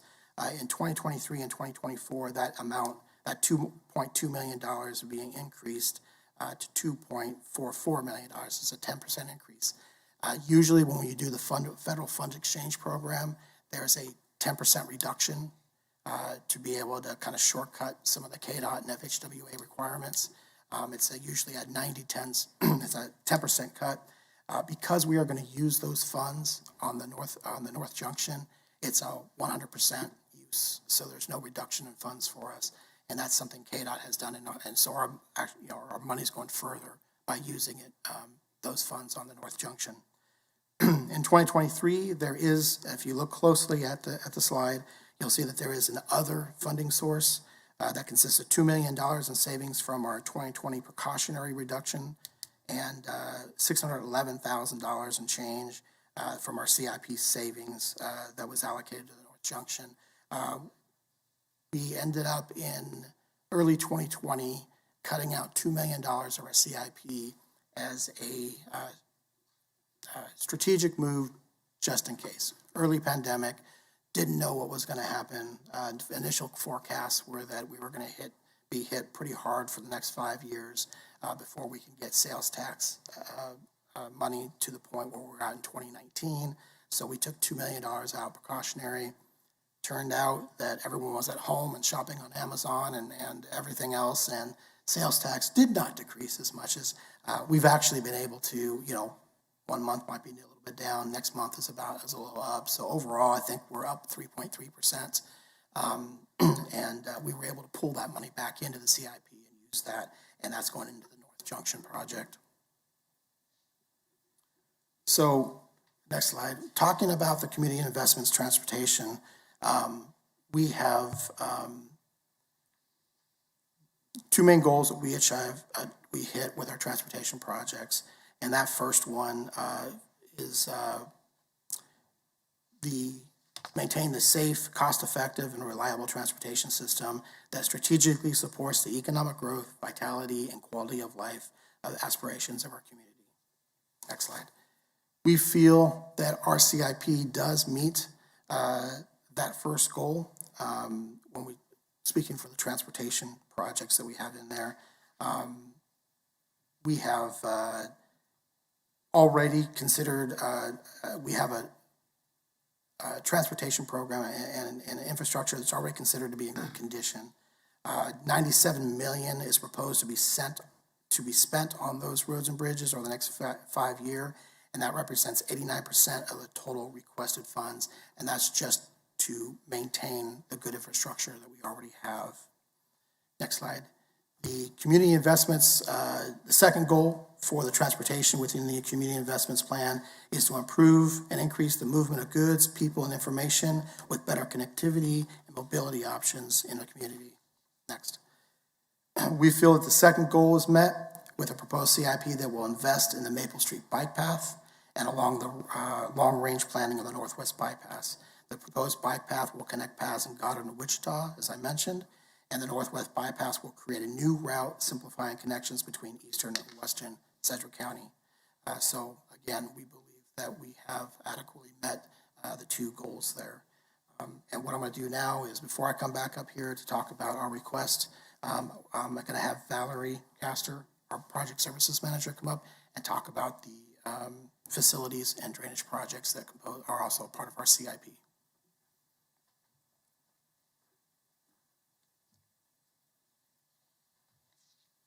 Hi, good afternoon. Hi. Next slide, please. So I'm just going to kind of dig into them. We have 4 categories as to how we separate our CIP requests. Currently this year we had 49 projects on the list. Our first category is Project 1. It's the highest priority and or consistent with existing long-term preventative maintenance scheduling. First on the list is D25. That's the flood control system major maintenance and repairs. That's for our levee certifications, and that's a consistent one that's on the list every year. D21 is new. It is for drainage improvements beginning at the outlet of the drainage system at Country Lakes Addition in Hayesville, 79th Street South, and extending south and southeast to the existing bridge at 87th Street South. That's for our drainage projects. Facilities, we have 16 capital projects slated for this next year. The first one's roofs, and 11 over the next 5 years, 2 for 2021 for adult res, and the Kansas African American Museum are for 2022. Parking lots, we have just 5 scheduled for the next 5 years, and just the health department is scheduled for 2022. Next, we have the outdoor warning device replacement of sirens. That's on the schedule every year, and it's to remove and replace or repair 5 devices a year. Number 4 is the district court DA county admin remodel. That's an interesting one, and it's to reconfigure the space in the existing downtown campus. It's always a topic of conversation where I'm at. We have the main courthouse chiller rebuild on here. We have 2 chillers for the main courthouse. The first one we just finished rebuilding. The second one we're gonna do next year. They both are at the hours that they just need to be rebuilt. Main courthouse cooling tower. There's some decay and rust on this equipment, so it's been about 20 years since it was installed, and we're going to replace it. Number 7 is the ADF lock replacement and additional cameras. This is to replace cell door locks in the 6 remaining housing pods that were not included in the last upgrade, and is to add 14 cameras to cover any blind spots and increase coverage of the day rooms a little bit better. We're also adding ADF secondary water supply off of Central Street, and that's just to provide a second source of water in case the need should arise and to have a backup. For the ADF is Adult Detention Facility. If I'm going too fast, feel free to slow me down. No, you're fine. Okay. The Adult Detention Facility electrical busway, we're going to relocate the transformer on the outside of the facility. Am I a little too close? And doing this would eliminate 520 linear feet of busway and leave only 90, which would be safer, and it would remove it from being under the water supply.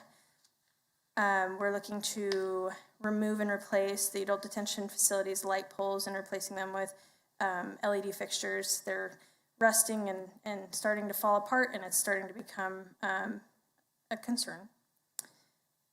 We're looking at our community crisis center and doing a new structure that would include the community crisis center, the substance abuse center of Kansas, and the Sedgwick County Offender Assessment Program into one facility. And that would be a new facility.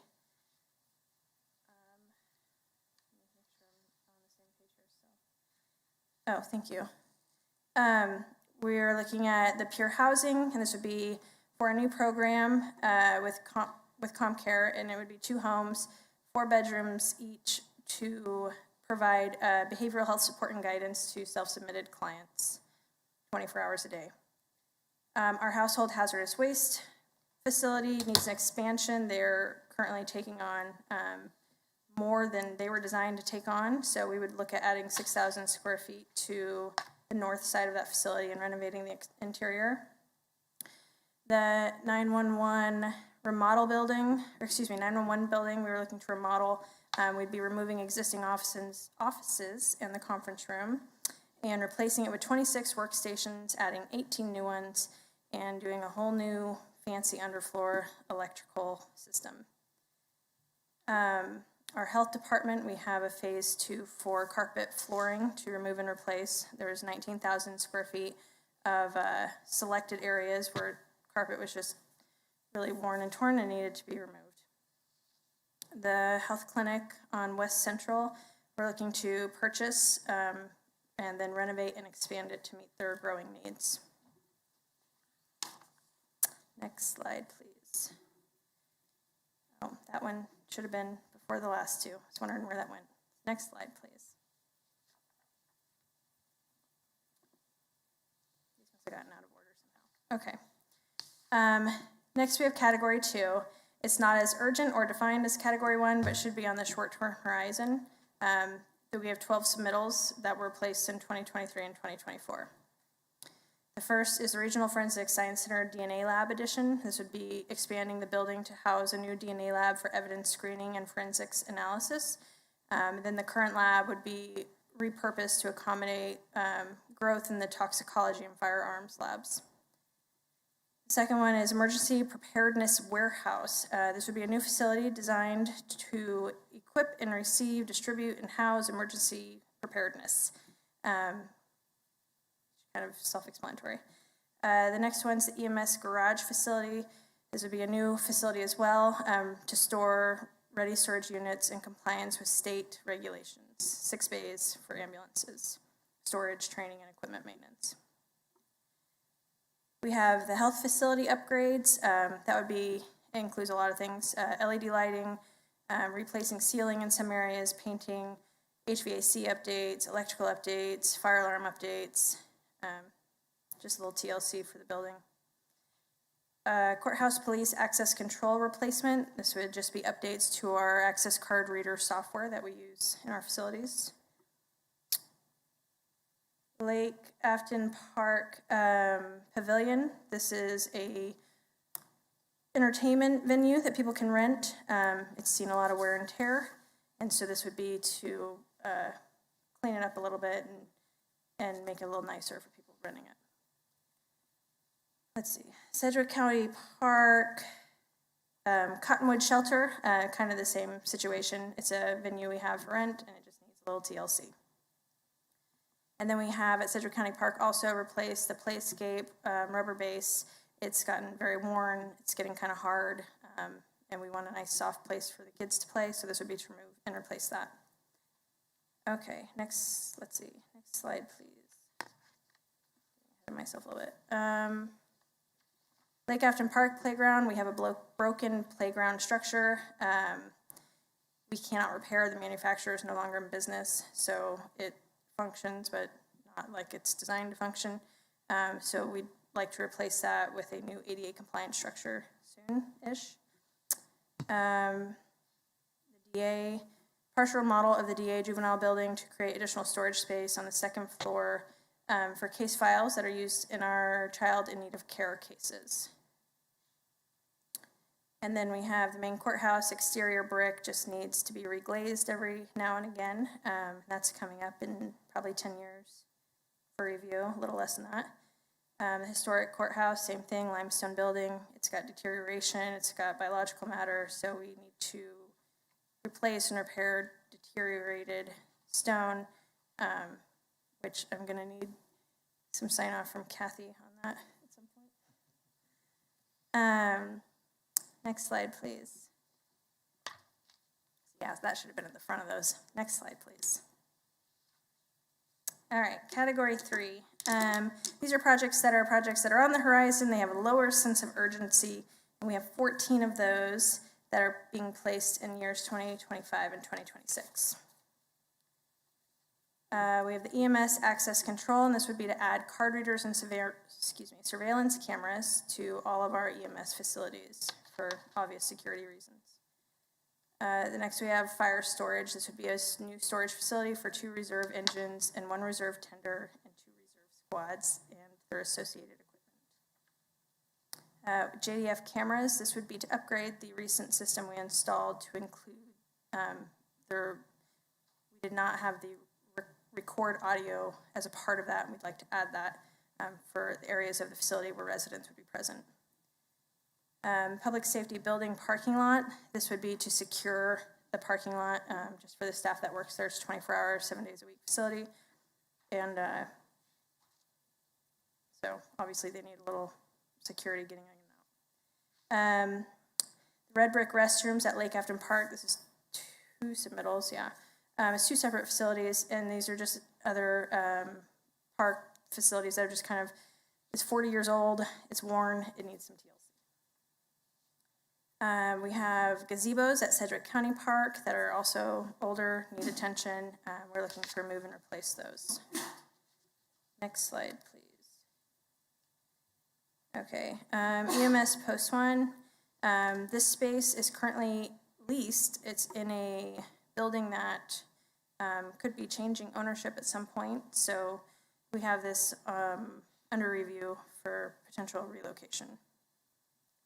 EMS admin building carpet, that would be to replace the carpet and tile floors in our Stillwell building. The adult facility services upgrades, this is a number of upgrades to the flooring, to the painting, to modifying a glass wall that faces the exterior of the space to make it more private and secure. Lots of aging things that are kind of getting obsolete, need to be replaced. We have the Sedgwick County Dog Park. This is a 1-acre dog park, fitness course, trail, and 9-hole golf disc course. Lake Afton Park, JRBR Space Development is kind of similar, but adding a vault toilet, a fitness trail course, and disc golf. And then also at Lake Afton Park, we would like to add 42 potable water to 42 campsites on the west side of the lake. Next slide, please. Next slide, please. All right, this is category 4. These are items we have on the watch list. It's usually projects that we just want a little bit more clarity on or need a little more information or discovery on. Fire Station 37 in Bel Air, they would like to replace the existing facility with something new. The Kansas African American Museum fire alarm, this would be to install smoke sensors, heat detectors, all of that. EMS West Post, this is a proposed new post for the west side of town where there's been a lot of population growth, but the patterns move a lot all the time, so they're just looking for some more consistency with that. EMS Post 4 is also on leased property, and it's a smaller facility for that group, so we're looking at the potential of moving that to our own facility at some point. And the JRF for Model Juvenile Residential Facility remodel, we're doing the HVAC system refresher this year, so it's just kind of sounds like more of a need to some people than, or a want than a need right now, so we're just kind of researching that out a bit more. Next slide. So overall, for 2022, facilities and drainage, we're looking at a little over $27 million. And at the end of our 5-year, we're looking at $51,833,000. Next slide. I'll let Lynn finish up here. Do you guys have any questions on facilities? Do you have any questions? Hearing none, you're very thorough. Are there any questions about the road and bridge projects, any at all that we have going on? I know you guys have only had a week to look at the information. Mr. Hicks? I have just one quick one, not to prolong this, but on page 10, when you talked about the northwest bypass. Yes. If I read this correctly, it's up to $2 million a year for purchase of right-of-way, is that correct? Could be. Could be. Your page 10 is different than mine. What was the question again for the 10? It was $10 million? It says 10 million, but the way I'd read it would be up to $2 million a year is what we have. Yeah, correct, yes. Could have that much. Correct, and that's where we have pledged $1 million a year. KDOT will match that for $1 million a year. So over the 5 years, that would be a total of $10 million. So my question is, just given the multiple landowners that we have between Tyler Road and Kellogg, as you work your way west and south, given current dollars a day, how many years do you think it would take to acquire that property at $2 million a year? I'm not willing to step out on that limb too far. I can tell you that we've got about, just because it comes down to, right now we have a protective overlay.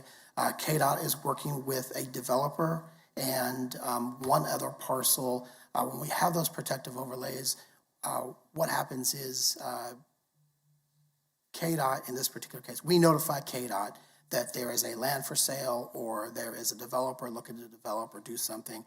KDOT reaches out to them and tries to make, negotiates with them for the purchase of the land or easements or whatever it is calling for in that area of the Northwest Bypass.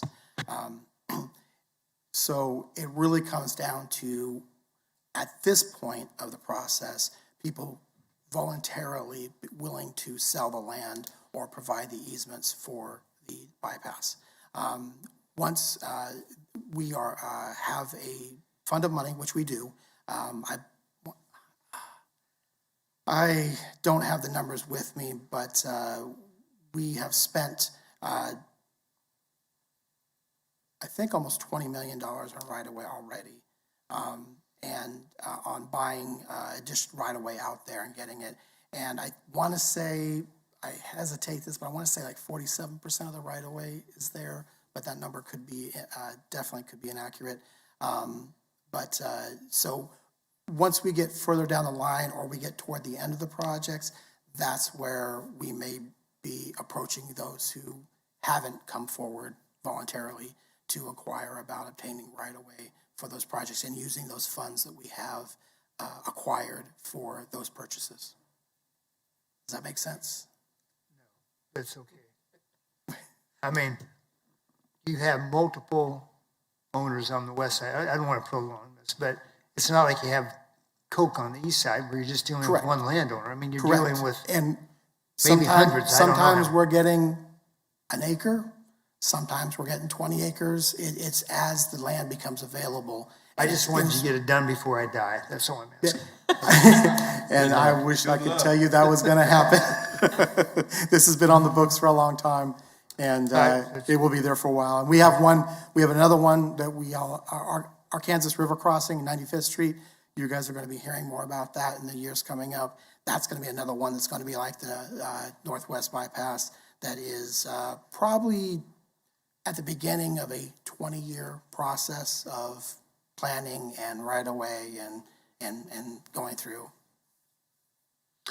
I've got a related question to that. You said that without having the numbers in front of you on the Northwest right-of-way acquisition to date, you say it's about 47, just a little under. I'm not going to hold you to that. Yeah, But at what point do you, at what percentage do you want to attain before you become very aggressive in trying to acquire the remainder of the right-of-way that's needed? Or are you waiting until you get 100% right-of-way? Yeah, I don't think we would be there at 100%. To my knowledge, we do not have even a handshake deal with KDOT on what percentage would trip us going active and then actively starting design and then just going forward with aggressively getting right-of-way. However, we do defer to KDOT because they have done this throughout the state over the years. They're very good about understanding, once we get to a particular phase of right-of-way acquisition, that now is the time to put those wheels in motion. Again, I'll just end with this, but the acquisition of property has got to be a drop in the bucket to the construction of the thing, does it not? Yes, I mean, it is. Sometimes. It can, yeah. Sometimes the acquisition can be very expensive, but. Well, maybe when the federal government gets their infrastructure program together, well, then maybe that'll help. I very much hope that'll help. Okay. It'll help this one as well as ARC 95. Yes, we hope that will. Sorry. Did I read somewhere that the NBIS bridge standards, are those changing? They are constantly changing. Yeah. Those changes, when they occur, are they more restrictive, or do they loosen the requirements, or? I would say both, but the definition of loosen the requirements, I don't know if I would say that loosen the requirements, but they recognize that focusing on this particular bridge member might not be as important as deemed originally, and therefore additional focus should be on this Crosby member, for example. So they do change a lot, and we are very lucky to have a bridge team leader that is on staff, and her and an assistant go out, and they actually, we have, as I said, we have 603 bridges that we maintain. They, basically 300 bridges a year they inspect, each and every year, in and out. Mr. Warren. Chairman, I would move that the Metropolitan Area Planning Commission finds that the Sedgwick County CIP conforms to the community investment plan and those contained therein as required by Kansas law. Second. It's been moved by Mr. Warren, second by Mr. Blick, to take the recommended action as presented in our agenda report. Any questions on that motion? Hearing none, all those in favor of the motion, please signify by saying aye. Aye. Aye. Opposed, nay. Motion carries unanimously. Thank you for your time. You bet. Thank you, Lynn. Do we have any other matters that we need to come before this body? Here, No, sir. okay, if not, we're adjourned. This conference is no longer being recorded.